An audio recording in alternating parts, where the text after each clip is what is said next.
What'd you think, Penny Weenie? You gonna go in the tunnel?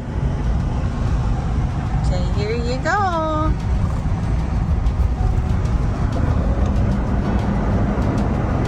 You're in a tunnel, Penelope. Yeah. We've been telling the story of the American farmer for a little over a decade. Fell in love with the life so much that We bought a farm. yeah, we bought a farm. Oh my gosh. Brittany's so kind and thoughtful. I am. Always thinking about others. She bought me tickets to take the kids to a monster truck rally. Mm-hmm. And it was awesome. We had a blast. Blew their minds. Yeah, we had a good time. Samson and I have been going every year for the past few years. And this year, It was the older girl's turn. the older girls got to go with us. And it was good. But then when I'm calling Brittany and I can't get her on the phone, It was a busy day for me. it was a busy day. And I'm wondering why I can't. had 8 hours alone with the 2 babies. Yeah. I just kept wondering, Sometimes I think I'm what kind of am a. I to do? Sometimes I think I'm a sucker. Like, I had no idea. Like, I didn't even think about, like, what could happen while I was gone. I really didn't plan it. So the monster truck, I had like 3 months. I didn't plan this for 3 months because that's Not rare. exactly plan it. Not exactly. Maybe I planned a time window. Maybe. So she was anxious to leave. You were anxious to get out of here that morning. And I'm like, why is she anxious to go to the store, right? I needed to get the baby to sleep in the van. Yeah.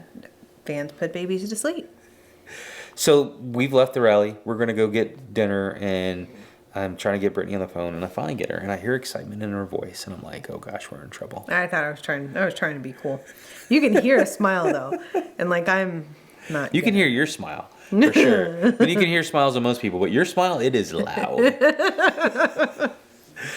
So I thought that she went and got turkeys because we had been talking about getting turkeys, right? And so I'm thinking turkey. So I'm like, oh, I'm going to text her and bust her. Hey, how are the turkeys doing? Yeah.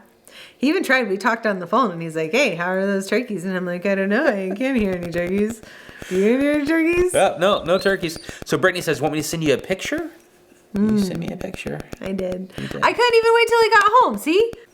I really, really wanted to, but they said they might have been home after dark, and then so I had to send them the picture of Penelope In my truck.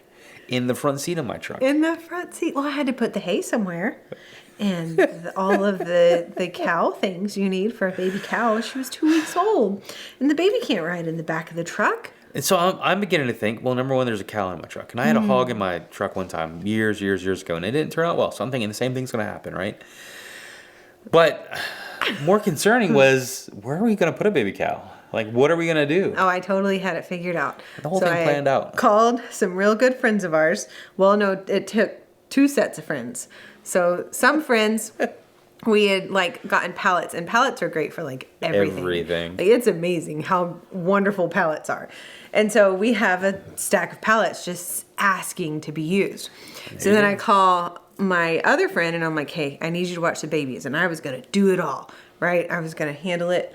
Well, her husband happens to be in town, who's a military dude, which is a win because it'll be built better than anything we've ever built. Because those guys, so they come over, and he's had cows before.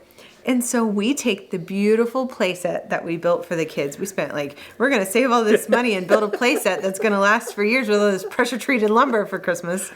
And Nothing's ever small. Nothing's ever... That's my fault a little bit. A little bit, yeah. And it's always really well built, so... Yeah. As Baylin would say, we had an exchange student, and she always says I'm extra. So, playset's a little extra. She's not the only one that says that. If you're gonna do it. Do it right. Do it with excellence. Like Michael Catt always said. Do it with excellence. And the next day, I hear Brittany screaming in the yard, which is 25 acres. The girl's out! And the next thing I know, I go to where she is, and she's in Alan's yard, our great neighbor, who we love. So thank goodness it was in his yard and not the neighbor that shoots everything's yard. Oh my gosh. None of you guys would have made it back, but she's laying on top of the cow. Well, I kept trying to catch the cow, and I've already fed her, so the bottle's not working. And she's like, ooh, I like this freedom. And so she's running, and you have to kind of come around her and to cut her off. And I had kind of grabbed her a couple of times, and I can still pick up the cow. I mean, she's 180 pounds, but I can muscle her up and hold her. But it's difficult. And so then I'm like, I've tried a couple of times, and I can't carry her half a mile back to the house. So I just lay her out, and I just lay on her. So we knew it was time to use some of those pallets and build a pen for Penelope. She has a cute little house Cute little house just for Penelope inside the chicken run. The ducks keep saying, like, they come by and they're like, wah, hello. They all of them just come by and they all kind of hang out. And the chickens, I don't think like her, but that's okay. I don't. They're bullies and obviously murderers. So she has the cutest. Yeah, she has the cutest underbite you've ever seen. It's adorable. Oh, there's a sweet penny pie.